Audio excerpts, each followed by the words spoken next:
Lalu orang yang bahagia bisa bermanfaat bagi orang lain. Jadi supaya diri tidak terbelenggu dengan hal seperti itu, karena kalau sudah paham betul tentang vibrasi, ini kan mancar, Mas.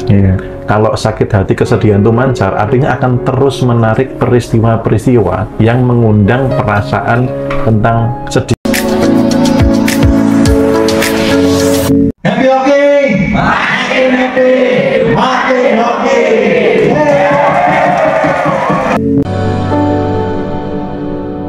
Dia masih muda dulu itu, dia pernah sakit hati sama seseorang, Om. Ya kan?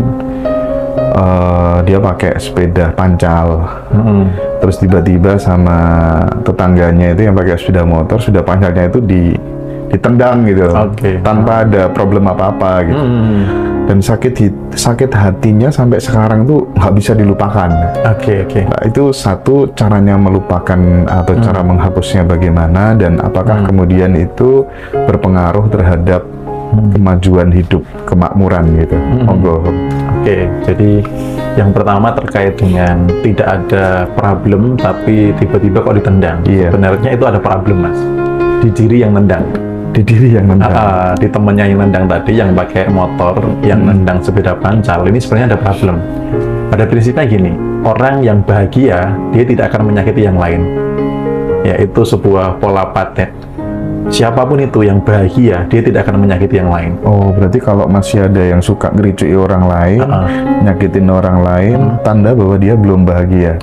Sedang tidak bahagia atau belum bahagia. Benar sekali. Jadi orang yang mancal tadi, Mas, itu sebenarnya dia sedang tidak bahagia. Walaupun secara fisik dia pakai motor. Tapi tidak menjamin kulit di luar itu mencerminkan kebahagiaan dalam diri.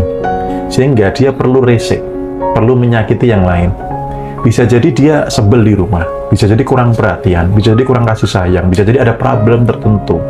Sehingga dia spontanitas menyakiti yang lain karena dia nggak bahagia.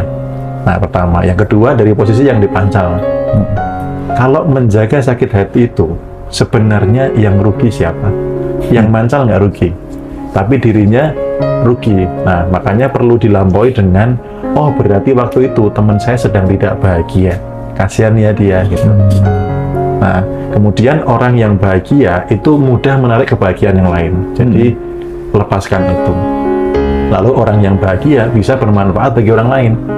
Jadi supaya diri tidak terbelenggu dengan hal seperti itu, karena kalau sudah paham betul tentang vibrasi, ini kan mancar, Mas. Kalau sakit hati, kesedihan itu mancar, artinya akan terus menarik peristiwa-peristiwa yang mengundang perasaan tentang sedih. Peristiwa apapun. Karena apa? Diri memancarkan vibrasi force, memancarkan kesedihan. Jadi rahasia semesta itu sebenarnya simpel, Mas. Semesta hanya mengembalikan apa yang kita pancarkan kok. Gitu. Kalau kita mancarinnya baik, akan dapat baik. Kalau mancarinnya negatif, coba amati. Nah, maka nanti buat yang terjadi seperti ini, coba diamati. Apakah dengan menjaga ini, banyak kejadian-kejadian yang menyedihkan yang terus datang, yang mengecewakan, yang bikin sebel. Kalau iya, berarti karena masih mempertahankan, masih memancarkan itu. Nah, saran saya, maafkan yang bersangkutan, lalu kemudian doakan yang terbaik, lalu izinkan diri Anda untuk melesat lebih tinggi, mencapai pencapaian-pencapaian yang baik. Sudah dimaafkan, pada saat kita keinget gitu, masih harus didoakan? Kalau untuk membersihkan, iya. Gitu, doakan yang terbaik, karena dia kan sedang tidak bahagia, Mas. Kan mendoakan orang lain itu nggak rugi kan? Dan ada hukum bahwa ketika kita mendoakan orang lain, mau nggak mau, suka nggak suka, doa itu balik buat kita. Gitu. Jadi saya akan terlalu mudah untuk mendoakan orang lain yang membenci saya, yang memusuhi saya, doakan yang terbaik. Dan itu membuat enteng, ringan gitu. Iya, Om. Gitu, Mas. Sip.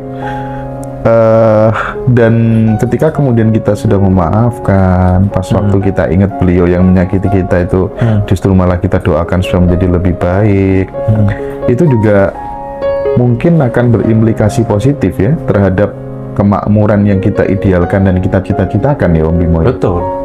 Karena kan secara wadahnya kita sudah lebih siap, Mas. Jadi pada prinsipnya itu kan kita di dunia ini digaji berapa olehnya itu kan tergantung kelayakan kita nerima. Saya sering banget bilang bahwa Tuhan tuh nggak pelit kok gitu loh. Kalau kita layak nerima banyak, pasti dikasih banyak. Nah, peristiwa menyimpan dendam, amarah, kebencian ini menjadi mengurangi nilai kelayakan. Jangan-jangan kalau dikasih lebih, nanti dia belinya Lamborghini, terus gantian buat nyenggol yang motornya tadi. Jangan-jangan misalkan ini. Dia maha tahu menyelidiki hati nurani kita. Makanya kelayakan diri ini bagian dari apa? Membersihkan hal-hal seperti hal yang negatif, trauma, dendam, amarah, kebencian di masa-masa lalu. Oke. Nah, di luaran sana Om, masih banyak yang teman-teman kita yang ikut berbagai macam jenis kelas, dan kelas itu ternyata tidak murah begitu ya, tidak murah. Tapi ternyata masih banyak yang ngeluh. Semua kelas sudah saya ikutin, saya ngeluarin banyak uang, mahal-mahal, tapi juga tidak ada perubahan yang signifikan di dalam hidup saya. Jangan-jangan yang dijadikan testimoni itu yang berhasil aja cuma 1-2, yang lainnya yang nggak berhasil nggak masuk testimoni. Nah, bagaimana mengedukasi teman-teman kita yang dalam kondisi yang seperti itu, Om Bimo? Ya, jadi yang pertama Mas, itu adalah saya kemarin juga ada yang info ke saya juga mirip banget Mas seperti itu. Jadi nanya, saya sudah ikut ke sana kemari, bahkan saya sudah datang ke hipnoterapis beberapa kali, habis jutaan juga, nggak selesai kayak saya. Lalu dia nanya, apakah dengan Mas Bimo akan selesai? Saya bilang saya tidak bisa memberikan jaminan, karena saya tidak mau mendahului Sang Maha. Tapi pada prinsipnya kalau penyebabnya adalah pikiran, perasaan, dan lain sebagainya, itu bisa diselesaikan sebenarnya. Tapi saya sudah kesini kok belum selesai, karena mohon maaf, Anda masih menganggap solusinya di orang lain. Nah, banyak teman-teman sudah ikut kelas, sudah kesana kemari, merasa solusinya di kelas itu, Mas. Merasa solusinya di pembicaranya itu, bukan di dirinya. Makanya saya selalu bilang di teman-teman di grup, saya bukan seorang coach. Jadi, saya tidak akan membuat teman-teman ketergantungan dengan saya. Saya akan membersamai teman-teman. Anggap saya sahabat seperjalanan. Nah, sehingga mereka itu hanya saya berikan arahan atau jalan yang membuat mereka itu sampai pada tujuannya, gitu. Jadi bagaimana mereka punya mindset sebenarnya solusinya di dalam diri kok, gitu. Keruwetan itu adanya di dalam, dan banyak solusi. Makanya beberapa testimoni saya unik. Mereka mulai menyadari ternyata ketika saya membaik, lingkungan sekitar membaik loh. Nah, banyak orang di luar sana ini satu terjebak di solusinya ada di orang lain, ada di kelas, ada di narasumbernya, gitu. Nah, kemudian merasanya yang pengen diubah orang lain. Loh, ini suamiku kok, ini pekerjaan kok yang harus berubah, ini harusnya negara yang berubah, dan lain sebagainya. Sehingga apa? Dirinya tidak membaik. Jadi kalau saya mengamati beberapa orang yang belum maksimal mendapatkan hasil, karena mereka bukan kelasnya yang tidak baik, Mas, tapi mereka terjebak merasa solusinya di kelas.